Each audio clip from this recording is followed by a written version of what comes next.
네, 안녕하십니까. 저는 아코야 바이오사이언스의 이길재라고 합니다.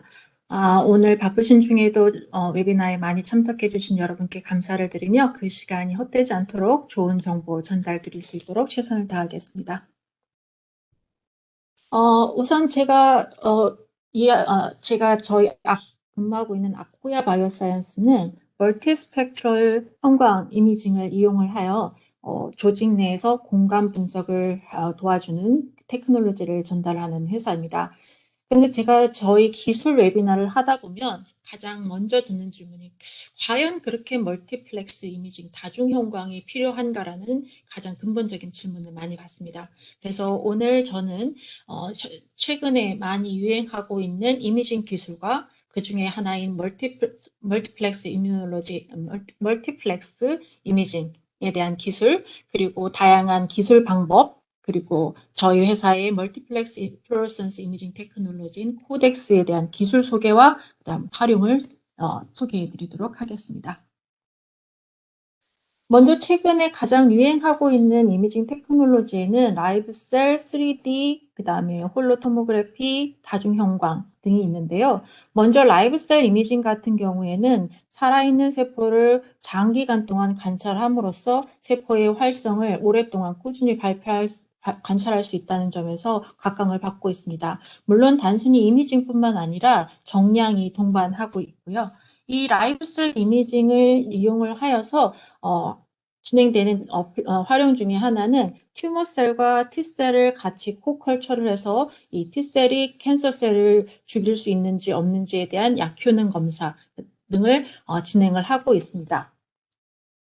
그런데 이 2D에서의 셀 관찰을 하다 보면 실제적으로 2D에서는 성공하였으나 임상에 들어갔을 때 실패할 확률이 상당히 많이 있는 것으로 보고가 되고 있습니다.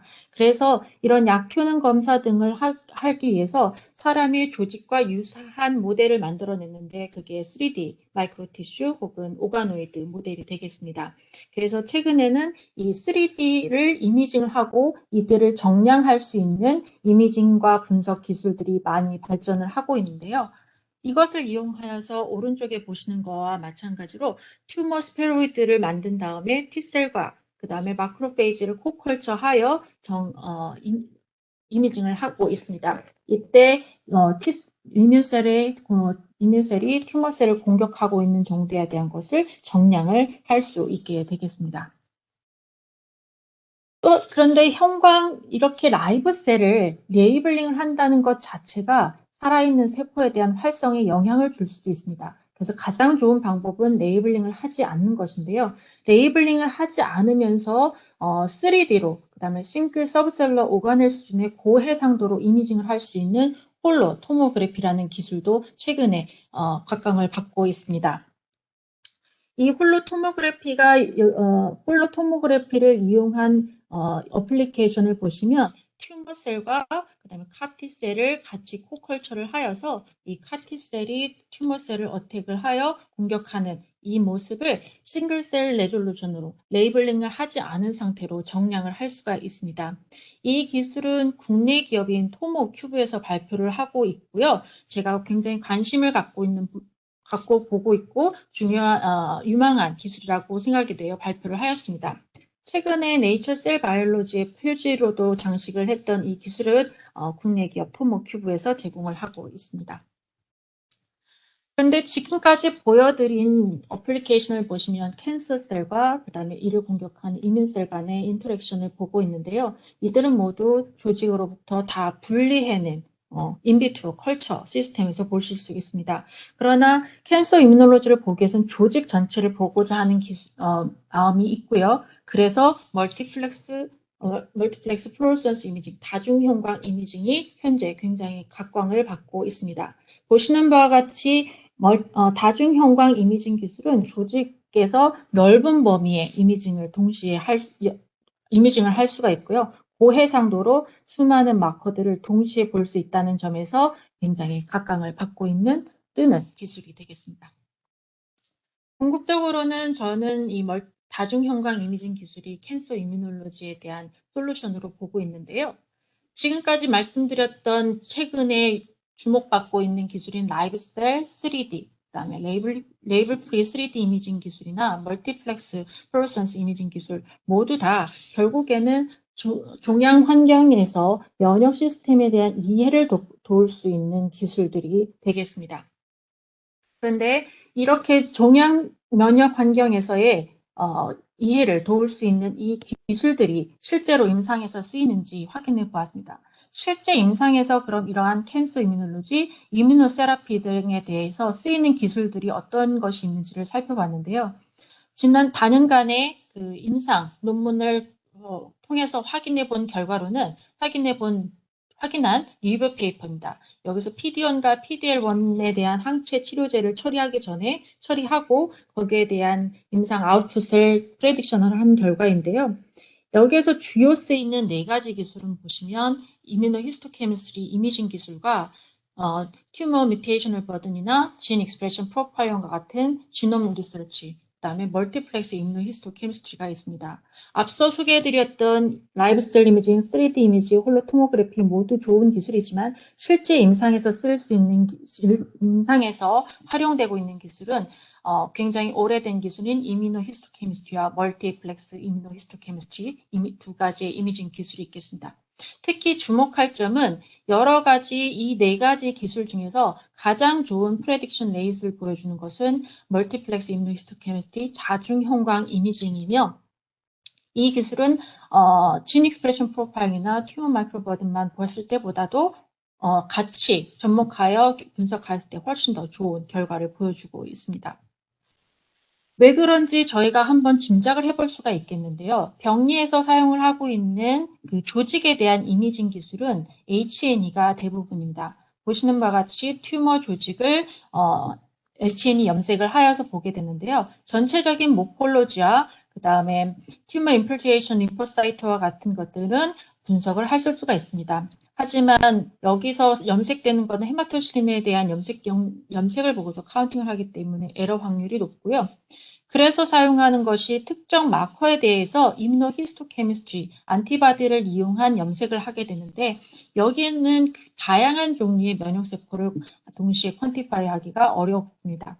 그런 반면에 멀티플렉스 이뮤노히스토케미스트리의 경우에는 조직의 모폴로지뿐만 아니라 한두 가지 다양한 마커들을 동시에 볼 수 있기 때문에 훨씬 더 많은 정보를 정확하게 확인할 수가 있겠습니다. 이러한 이유로 사람의 조직을 사용하고 있는 임상에서는 멀티플렉스 이뮤노히스토케미스트리 다중형광 이미징이 기존의 IHC보다는 좀 더 높은 정확성을 보여줄 것으로 예상을 하고 있습니다.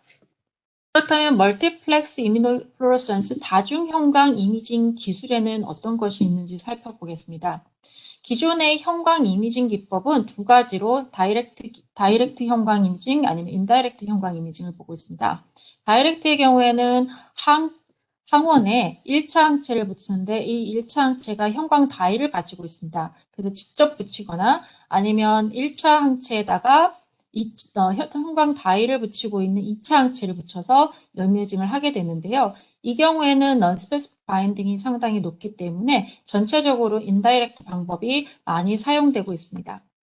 그나마 이런 형광 이미징 기법의 경우에는 조직에 적용하였을 경우에는 조직이 가지고 있는 자가형광 때문에 보기가 상당히 어렵습니다. 그래서 조직에서 형광 이미징이라고 하면 프레시 프로즌 섹션을 한 샘플에서 많이 보고 있는데요. 실제 임상에서는 프로즌 섹션보다는 FFPE 샘플이 훨씬 더 많습니다. 그래서 다중형광 이미징 기법은 기본적으로 FFPE 샘플에서 볼 수 있도록 여러 개의 마커를 볼 수 있는 것도 중요하지만 시그널의 증폭을 기본으로 하고 있습니다. 그래서 현재 상용되고 있는 다중형광 기법을 소개를 드리면 일단 여러 가지 항체에다가 바코드를 붙입니다. 바코드를 붙이고요. 이 바코드가 이 바코드를 증폭을 시키고 이 증폭된 뉴클레오타이드에 형광 다이가 여러 개 붙이는 방식으로 되어 있습니다. 이럴 경우 최대 5개의 항체를 동시에 쓸 수 있고 시그널은 증폭이 되는데요. 단점이 있다면 이 항체에다가 뉴클리오타이드를 붙일 수 있는 것은 이 뉴클리오타이드를 제공하는 회사뿐입니다. 고객들은 이거를 증폭을 직접 컨주게이션을 시킬 수가 없고요.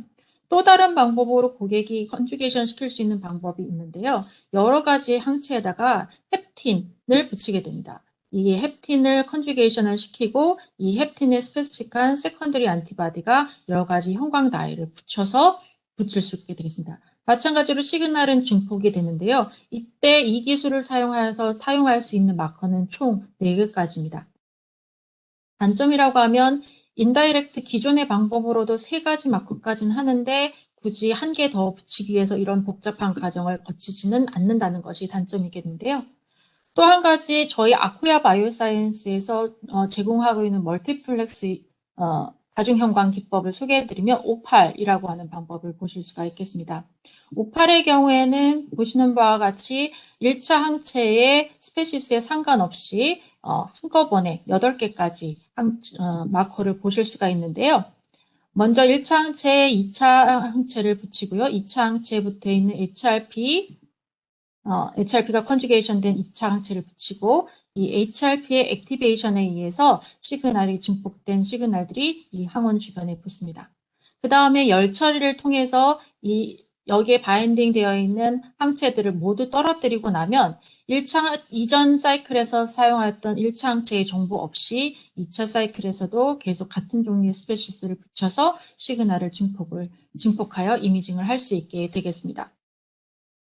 지금 보여드린 이러한 기술을 통해서 하나의 조직에 8개 마커까지 볼 수 있기 때문에 여러분들께서 접하실 수 있는 많은 하이임팩트 저널의 표지 모델을 저희 아코야의 이 O8 기술이 하고 있고 이제는 손쉽게 논문들을 찾아보실 수가 있습니다.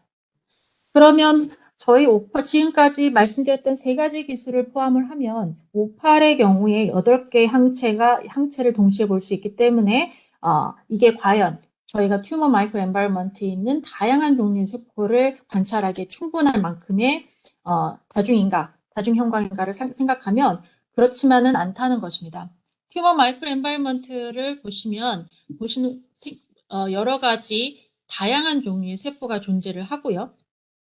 이 세포들을 아이덴티파이 할 수 있는 각 마커들을 살펴보면 상당히 많은 양이 존재합니다.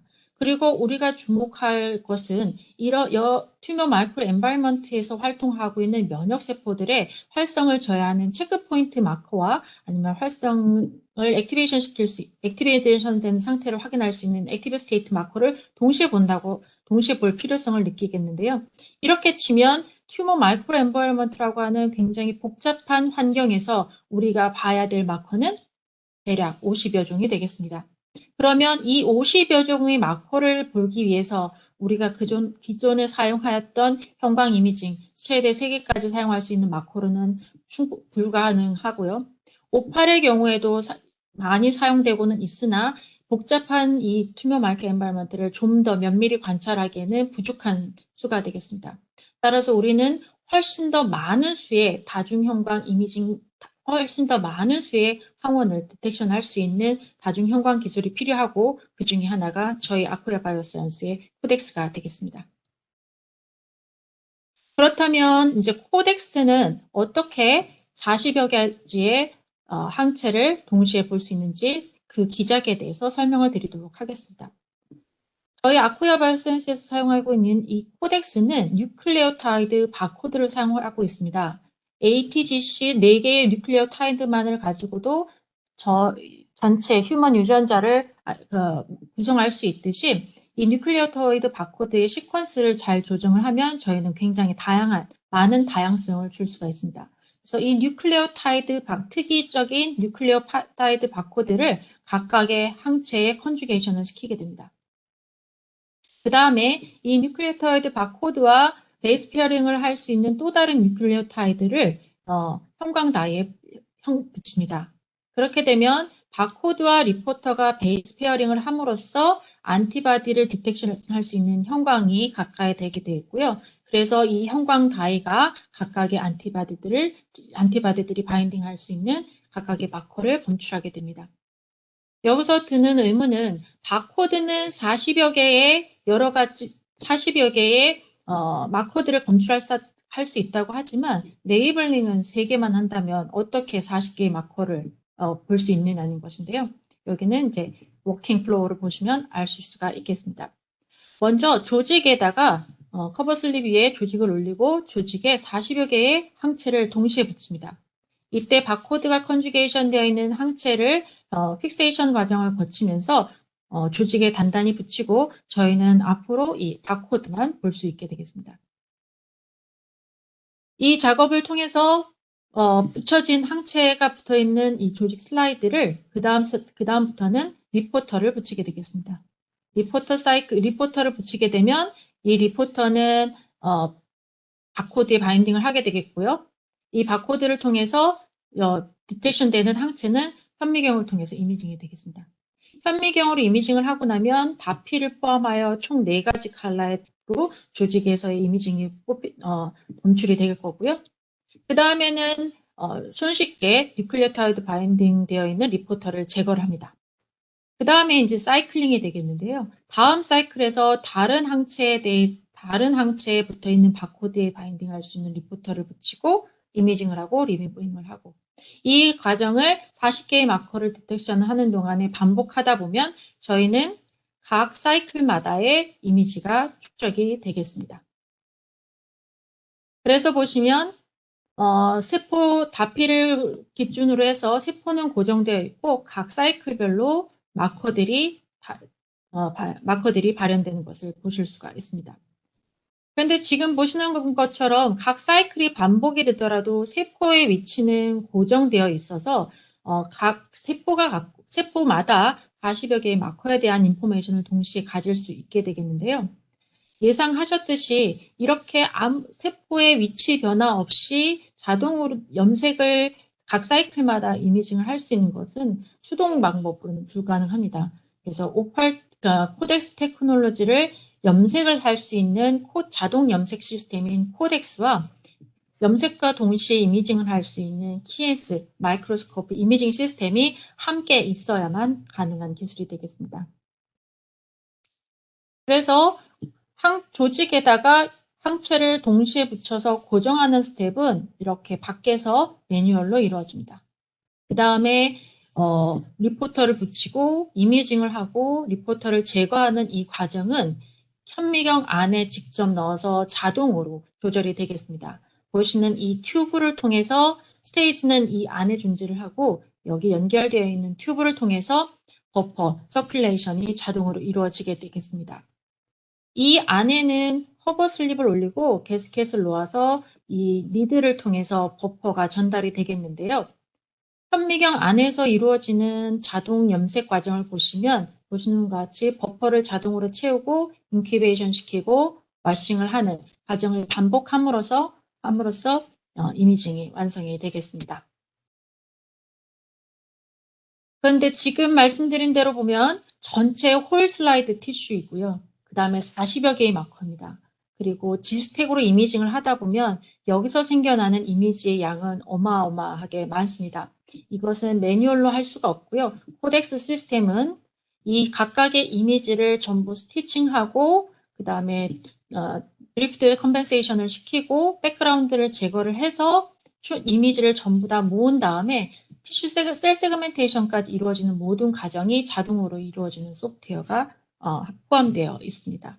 그 결과 앞에 소개드렸던 것처럼 하나의 조직 슬라이드를 통째로 전체 홀 티슈에 대해서 40여 개의 마커를 하나의 이미지, 하나의 슬라이드에서 보실 수가 있게 되겠습니다.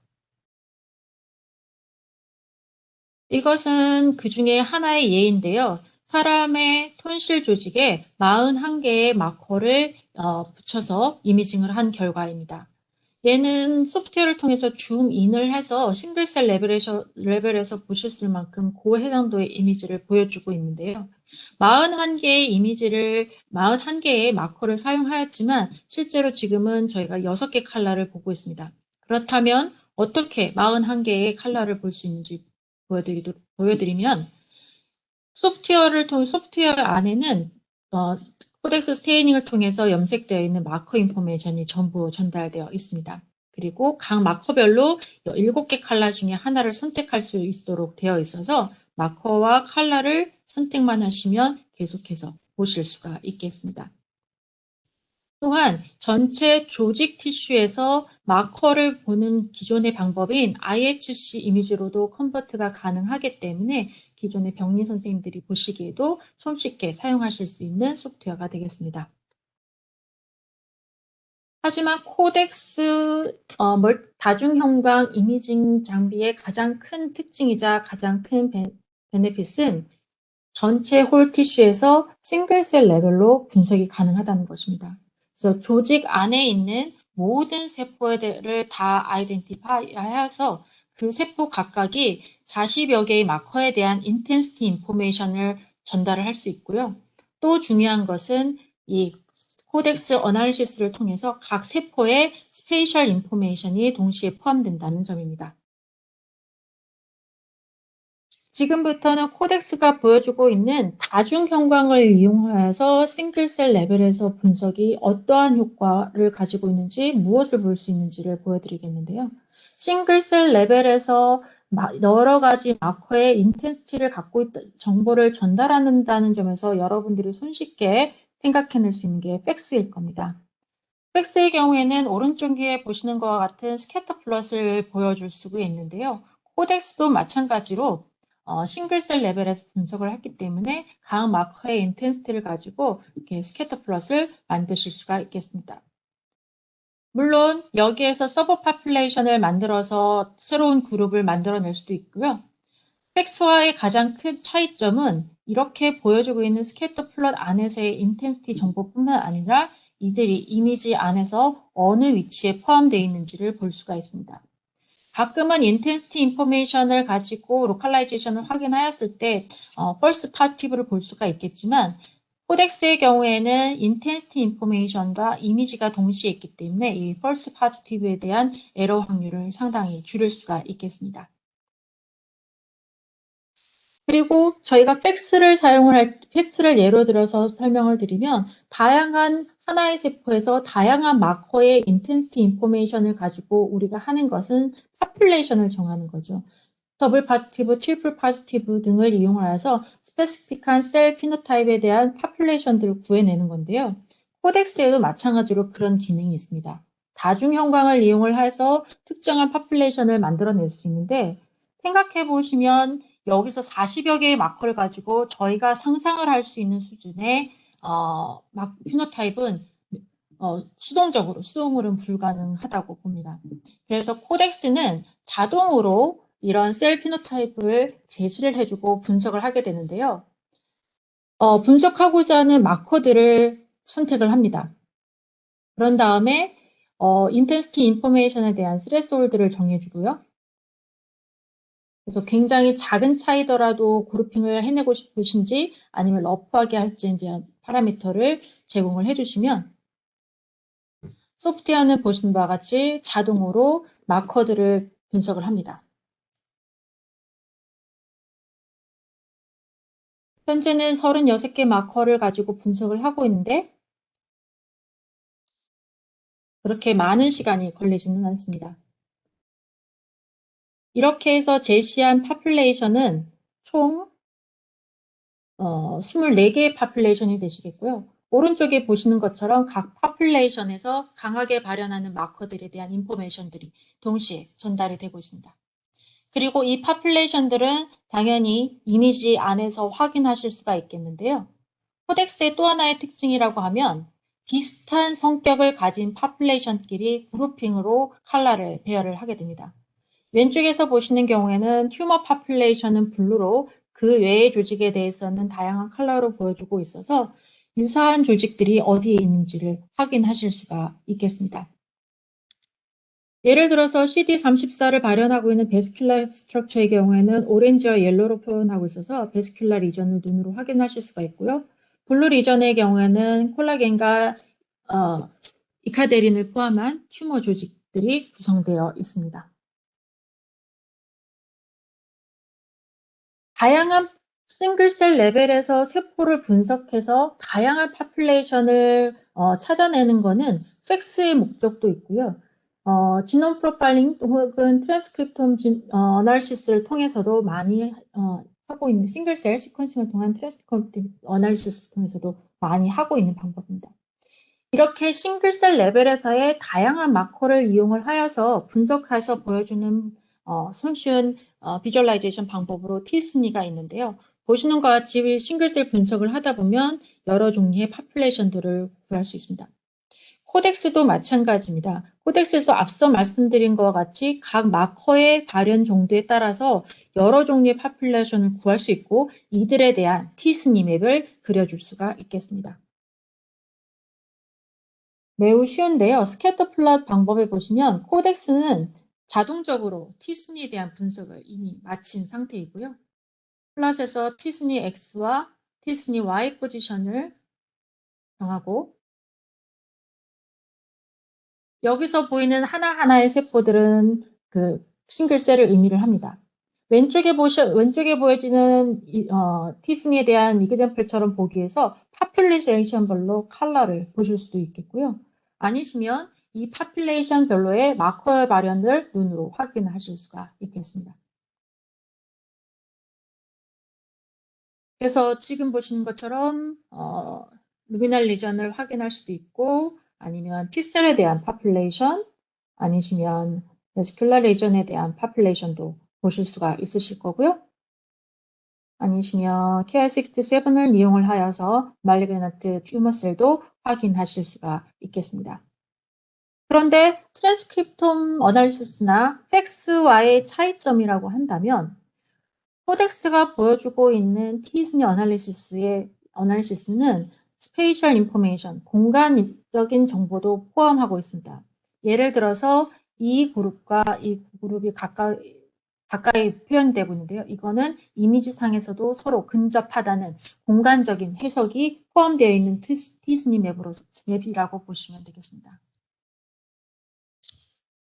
저희가 40여 개의 마커를 한꺼번에 보더라도 각 마커를 눈으로 볼 수 있는 컬러는 7개로 정해져 있다면 피노타이핑을 통해서 새로운 파퓰레이션을 정한 다음에 볼 수 있는 마커들의 컬러는 훨씬 더 많이 정해져 있습니다. 그래서 앞서 보여드렸던 24개의 마커들, 파퓰레이션들을 각각 이름을 직접 적으실 수 있으시고요. 코덱스가 이미지를 갖고 있고 앞서 말씀드린 것처럼 T-SNE 맵에서도 공간적인 인포메이션이 포함되어 있다고 했는데요. 코덱스의 가장 큰 장점인 이미징을 통한 다중형광 분석은 공간 분석이 가능하다는 점입니다. 보시는 것처럼 각 파퓰레이션들 간의 거리 계산이 가능한데요. 예를 들면 FTC 셀과 B셀은 매우 가까이 존재한다고 해서 빨간색이고요. 나머지 파란색은 먼 것을 의미합니다.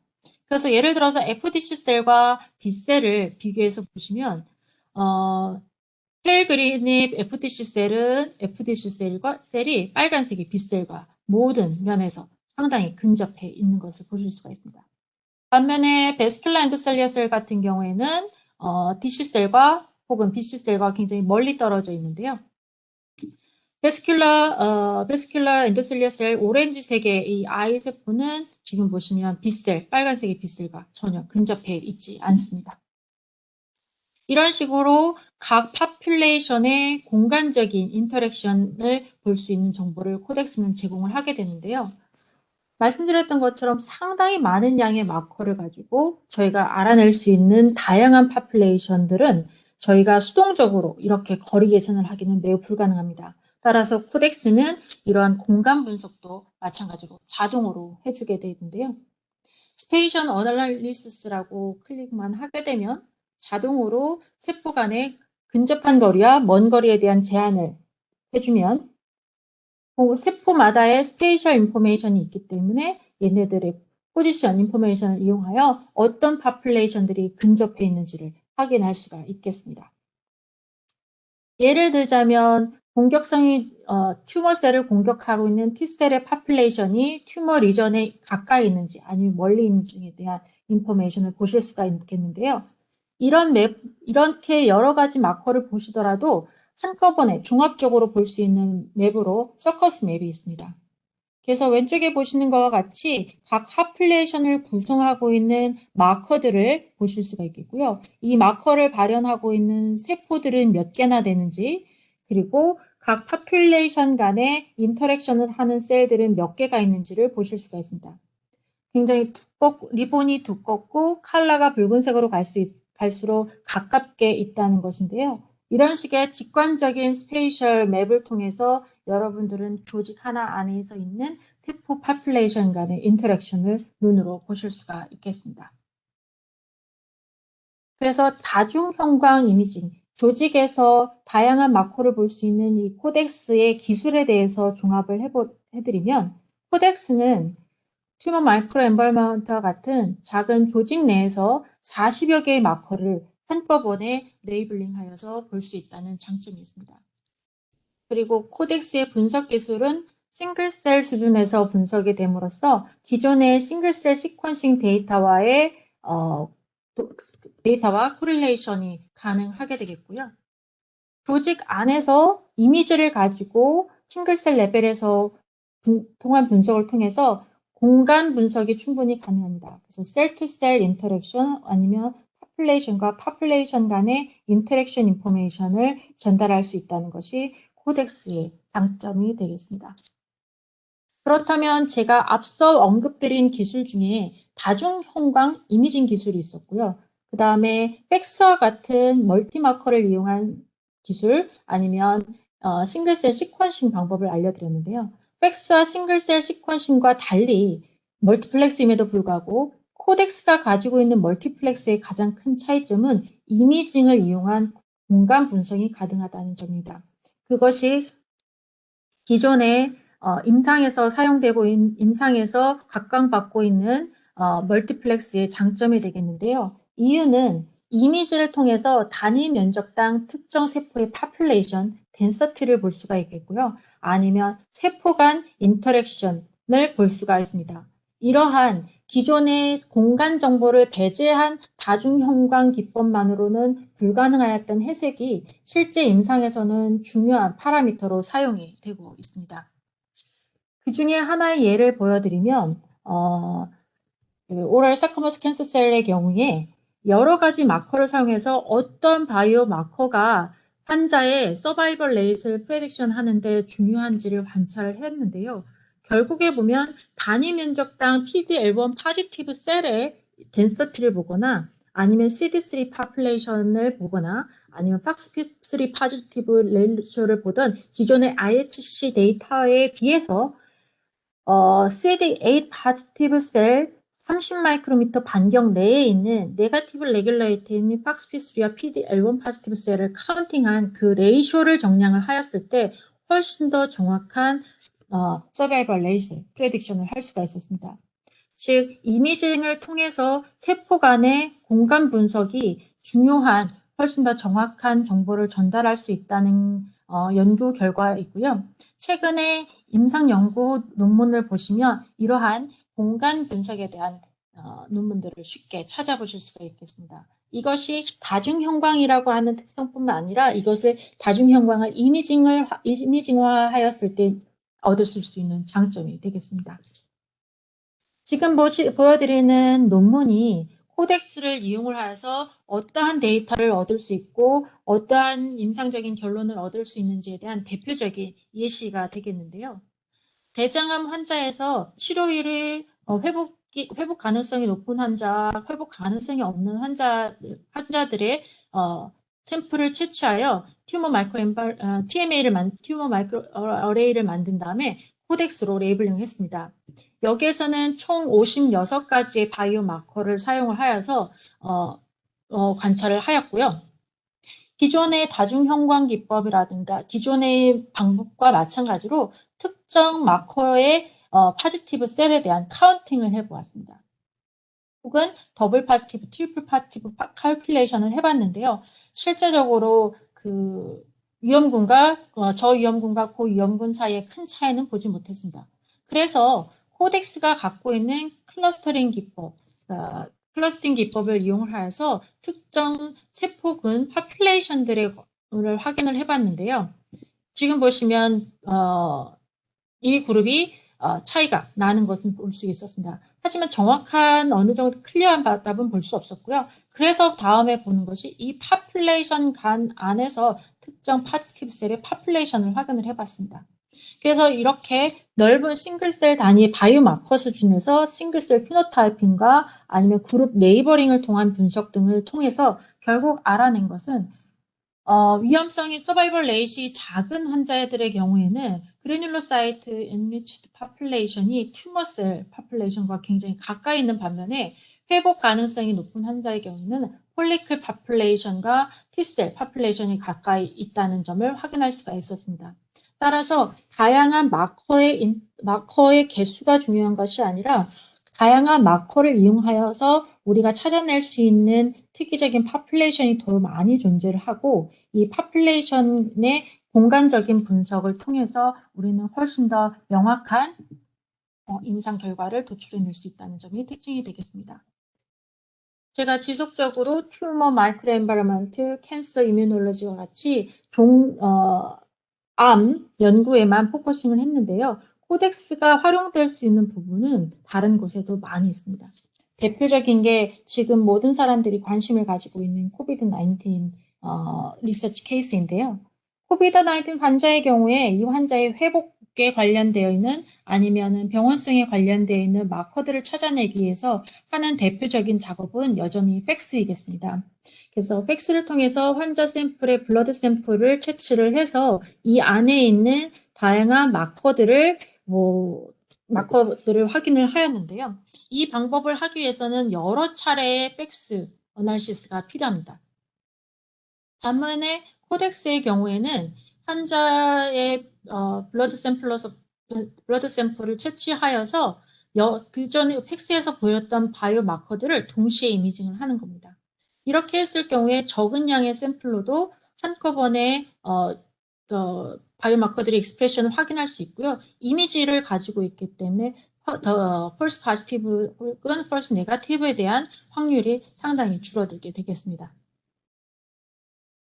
코비드-19의 경우에는 호흡기를 통한 감염과 증상들을 나타내고 있어서요. 코비드 환자들을 가지고 대상으로 하는 연구를 보면 그 환자의 조직을 채취해서 HN 염색을 하게 됩니다. 이 이미지도 보시면 렁과 리버와 하트와 같은 환자의 조직을 뽑아서 HN 염색을 통해 바이러스의 감염 혹은 면역세포의 발현 혹은 섬유화 등을 눈으로 관찰하게 되겠는데요. 솔직히 말씀을 드리면 병리학자를 제외하고는 일반인들의 눈으로 보기에는 굉장히 어렵고 이것을 정량하기에는 여전히 HN은 정량적인 면에서 부족한 툴이라고 볼 수가 있겠습니다.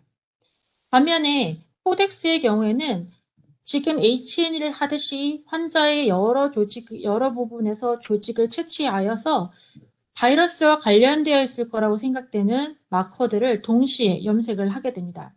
그 결과 CD44 같은 경우는 기도와 렁과 같은 호흡기에서 많이 발현이 되고 있다는 것을 눈으로 확인하실 수 있고요. 마크로페이지에도 마찬가지로 보실 수가 있겠습니다. 특이적으로 CD15의 경우 기도에 상당히 많이 발현되는 것을 볼 수 있는데요. 코비드-19의 경우, 코덱스의 경우에는 코로나 바이러스를 직접 이미징을 할 수도 있습니다. 그 결과 다른 조직에 비해서 기도에서 상당히 많은 양의 코로나 바이러스가 검출이 되고 이 코로나 바이러스에 대한 리셉터의 발현 및 그 다음에 베스큘라 스트럭처를 통한 감염을 위해서 SMA 발현도 충분히 똑같은 위치에서 발현되고 있다는 것을 확인할 수가 있습니다. 그래서 코덱스의 경우에는 현재 가장 트렌디한, 가장 빠르게 적용이 필요한 전염병 관련 분야에서도 활용이 가능하겠고요. 앞서 말씀드린 것처럼 종양 면역 연구에서 환자의 조직과 유사한 연구 모델을 만들기 위해서 오가노이드 혹은 마이크로스페로이드를 많이 사용을 하게 되겠는데요. 이때 마찬가지입니다. 이렇게 만들어진 브레스트 오가노이드는 환자의 상태나 사람의 그 티슈 환경을 대변하는지 확인하기 위해서 이렇게 오가노이드를 절편을 해서 여기에 조직 마커들을 적용해 보았습니다.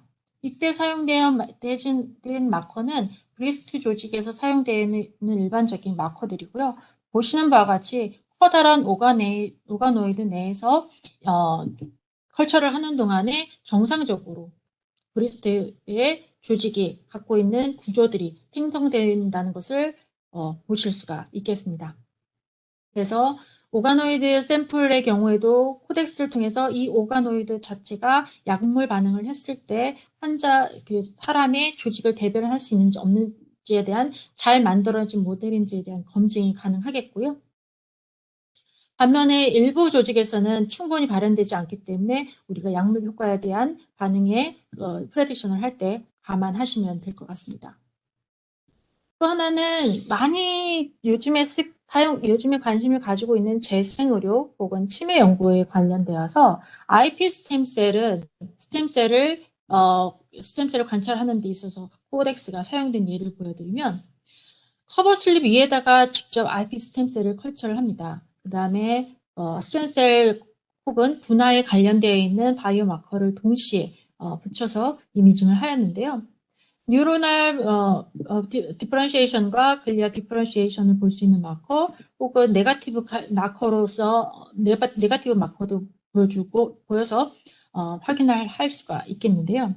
셀시트 중에서 여전히 토티포테스를 보여주고 있는 분야에서는 스템셀 마커가 발현을 하고 있고요. 분화가 진행된 지역에서는 뉴로 마커가 정확하게 발현이 되는 것을 눈으로 확인할 수 있습니다.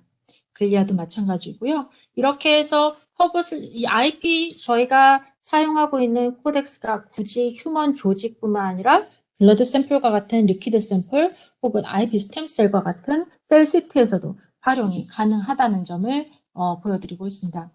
굉장히 재미있는 것은 지금 보여드렸던 IP 스템셀을 사용하였던 바이오마커 항체의 경우에는 IP 스템셀에도 적용이 가능하고 알츠하이머 환자 샘플에도 동시에 가능합니다. 그래서 정상 조직과 알츠하이머 조직에서 특정 조직의 발현과 붕괴 등을 보실 수가 있겠습니다. 지금 제가 여러 가지 예를 보여드렸고 아직 보여드리지 않은 상당히 많은 종류의 어플리케이션들이 있는데요. 과연 선생님들이 사용하시는 조직에서도 혹은 프로젝트에도 이런 코덱스가 가능한지 궁금하실 것 같습니다. 그래서 저희 아코야 바이오사이언스에서는 스텝 프로그램이라고 해서 여러분들이 샘플을 보내시면 아코야에서 이 정해진 마커를 가지고 염색을 하여 분석하는 서비스를 제공을 하고 있습니다. 현재까지 브리스트 캔서, 브리스트나 키드니, 블러드 등등 많은 분야에서 많은 조직 타입에서 서비스를 하고 있고요. 만약에 스텝 프로그램이 궁금하시면 BMS를 통해 연락을 주시면 저희가 프로그램 진행하는 방법을 알려드리도록 하겠습니다. 지금까지 들어주셔서 감사드리고 질문 있으면 받도록 하겠습니다.